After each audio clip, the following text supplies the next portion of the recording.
ಸರ್ಕಾರಿ ಪ್ರಾಯೋಜಿತ 11 ಜನರ ಹತ್ಯೆ ನಡೀತು. ನಾನು ಮುಖ್ಯಮಂತ್ರಿಗಳಿಗೆ ಕೇಳಲಿಕ್ಕೆ ಬಯಸ್ತೇನೆ, ಈಗಾಗಲೇ ನಮ್ಮ ವಿಧಾನ ಪರಿಷತ್ ವಿಪಕ್ಷ ನಾಯಕರು ಹೇಳಿದ್ರು, what is the meaning of RC? ನಿಮ್ಗೇನಾದ್ರು ಡೆಫಿನೇಷನ್ ಗೊತ್ತಿಲ್ಲದೆ ಇದ್ರೆ, ವಿಜಯ್ ಮಲ್ಯ ಹೇಳಿದ್ದಾರೆ RC ಅಂತ. ಯಾಕೆ ಆ ಫ್ರಾಂಚೈಸಿಯನ್ನು ನಾನು ಕೊಂಡುಕೊಂಡೆ, ಅದರ ಪರ್ಪಸ್ ಏನು ಅಂತ ಹೇಳಿದ್ದಾರೆ. ಈ ವಿಧಾನಸೌಧದ ಮೆಟ್ಲ ಮೇಲೆ ಆ ರಾಯಲ್ ಚಾಲೆಂಜರ್ ಬ್ರಾಂಡ್ ಅಂಬಾಸಿಡರ್ ಆಗ್ಬಿಟ್ರಲ್ಲ ನೀವು. ಇದಕ್ಕಾಗ ಕೆಂಗಲ್ ಹನುಮಂತಯ್ಯನವರು ವಿಧಾನಸೌಧ ಕಟ್ಟಿಸಿತ್ತು. ಇದನ್ನ ಶಕ್ತಿ ಕೇಂದ್ರ ಅಂತ ಕರೆದಿದ್ದು ಇದಕ್ಕಾಗೇನ? ಯಾವುದೋ ಒಂದು ಫ್ರಾಂಚೈಸಿಯ ಬ್ರಾಂಡ್ ಅಂಬಾಸಿಡರ್ ಆಗ್ಲಿಕ್ಕೆ ಮುಖ್ಯಮಂತ್ರಿ ಉಪಮುಖ್ಯಮಂತ್ರಿಗಳ ಪೈಪೋಟಿಗೆ ಬಿದ್ದು 11 ಜನರ ಬಲಿ ತಗೊಂಡ್ರಲ್ಲ. ಈಗ ನಮ್ಮ ಪ್ರಶ್ನೆಗೆ ಉತ್ತರ ಕೊಡಿ. RCB ಕರ್ನಾಟಕವನ್ನು ಪ್ರತಿನಿಧಿಸಿದ್ದ? ಎಷ್ಟು ಜನ ಕರ್ನಾಟಕದ ಆಟಗಾರರು RCBಯಲ್ಲಿದ್ರು? ಕರ್ನಾಟಕ ಸರ್ಕಾರ ಪ್ರಾಯೋಜನೆ ಮಾಡಿತ್ತ? ನೀವು ಸ್ಪಾನ್ಸರ್ ಮಾಡಿದ್ರಾ? ಅಥವಾ ಮುಖ್ಯಮಂತ್ರಿ ಉಪಮುಖ್ಯಮಂತ್ರಿಗಳು ಬಂಡವಾಳ ಹೂಡಿಕೆ ಮಾಡಿದ್ದೀರಾ RCBಯಲ್ಲಿ? ಎಷ್ಟು ಹಣ ಹೂಡಿಕೆ ಮಾಡಿದ್ದೀರಿ ನೀವು? ಎಷ್ಟು ಲಾಭ ಬಂದಿದೆ ನಿಮಗೆ? ಪೊಲೀಸ್ ಇಲಾಖೆ ಹೇಳಿಲ್ವಾ ನಿಮಗೆ? ರಾತ್ರಿ ಇಡೀ ನಮ್ಮ ಸಿಬ್ಬಂದಿಗಳು ಬಂದೋಬಸ್ತ್ನಲ್ಲಿ ಪೂರ್ಣ ಶ್ರಮ ಹಾಕಿದರೆ ತಕ್ಷಣ ಆಯೋಜನೆ ಮಾಡಕ್ಕಾಗಲ್ಲ. ಯಾವ ತರಾತುರಿಯಲ್ಲಿ ಆಯೋಜನೆ ಮಾಡಿದ್ರಿ? ರಾಜ್ಯದ ಮಾನ ಕರೆಯೋದಕ್ಕ? 11 ಜನರು ಬಲಿ ಪಡೆಯೋದಕ್ಕ? ಹೇಳಿಲ್ವಾ ಪೊಲೀಸ್ ಸಿಬ್ಬಂದಿ? ವಿಧಾನಸೌಧದಲ್ಲಿ ಮತ್ತು ಚಿನ್ನಸ್ವಾಮಿ ಸ್ಟೇಡಿಯಂನಲ್ಲಿ ಸೂಕ್ತ ಬಂದೋಬಸ್ತ್ ಕೊಡ್ಲಿಕ್ಕೆ ಬೇಕಾದಂತ ಸಿಬ್ಬಂದಿ ವ್ಯವಸ್ಥೆ ನಮ್ಮ ಹತ್ರ ಇಲ್ಲ ಅಂತ ಹೇಳಿ ಲಿಖಿತವಾಗಿ ಕೊಟ್ಟಿಲ್ವಾ ನಿಮ್ಗೆ? ಇಷ್ಟಾದ್ಮೇಲೂ ಕೂಡ ನಿರ್ಣಯ ತಗೊಂಡವ್ರು ಯಾರು? ಆಯುಕ್ತರು ನಿರ್ಣಯ ತಗೊಂಡ್ರ?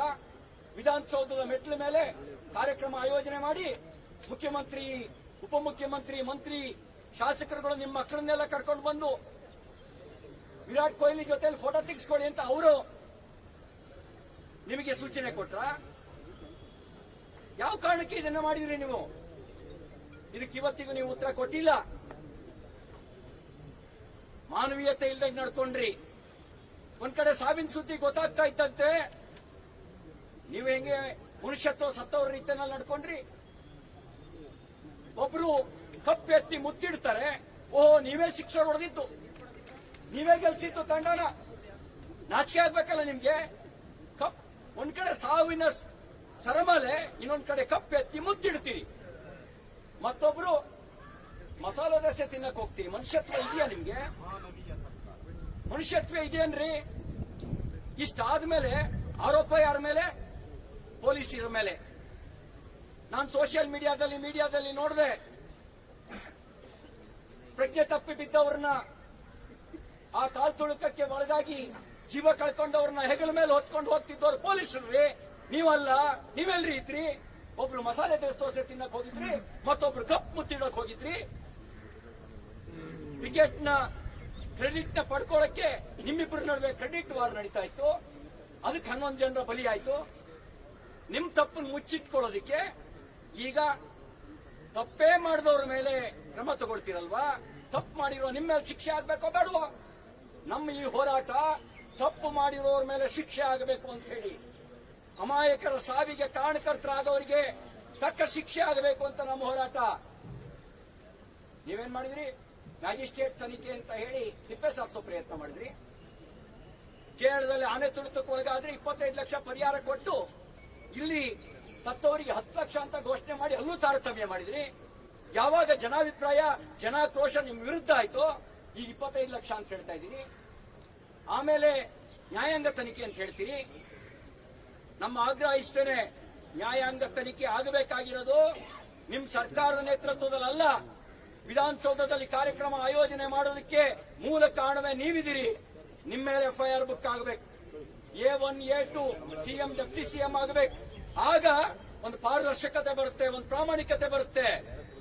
ಅಷ್ಟು ಮಾತ್ರ ಅಲ್ಲ, ನ್ಯಾಯಾಂಗ ತನಿಖೆ ಉಚ್ಚ ನ್ಯಾಯಾಲಯದ ಮುಖ್ಯ ನ್ಯಾಯಾಧೀಶರ ನೇತೃತ್ವದಲ್ಲಿ ಸ್ವತಂತ್ರ ನ್ಯಾಯಾಂಗ ತನಿಖೆ ಆಗಬೇಕು. ಆಗ ನಿಷ್ಪಕ್ಷಪಾತವಾದ ತನಿಖೆ ಆಗುತ್ತೆ.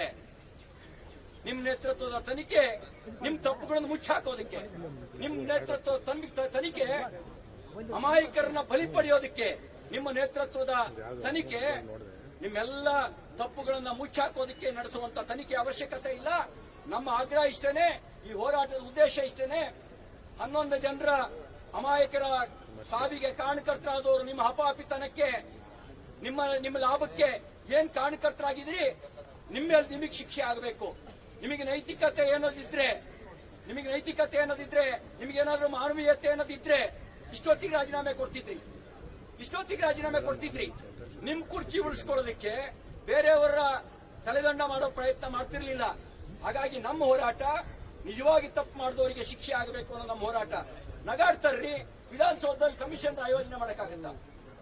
3ನೇ ತಾರೀಕೇನೆ DPR ಅಶೋಕ್ ಅವರೇ 3ನೇ ತಾರೀಕೇನೆ DPR ಪತ್ರ ಬರೀತಾರೆ. ಅದು ಮ್ಯಾಚ್ ಫಿಕ್ಸಿಂಗ್ ಆಗಿತ್ತಾ?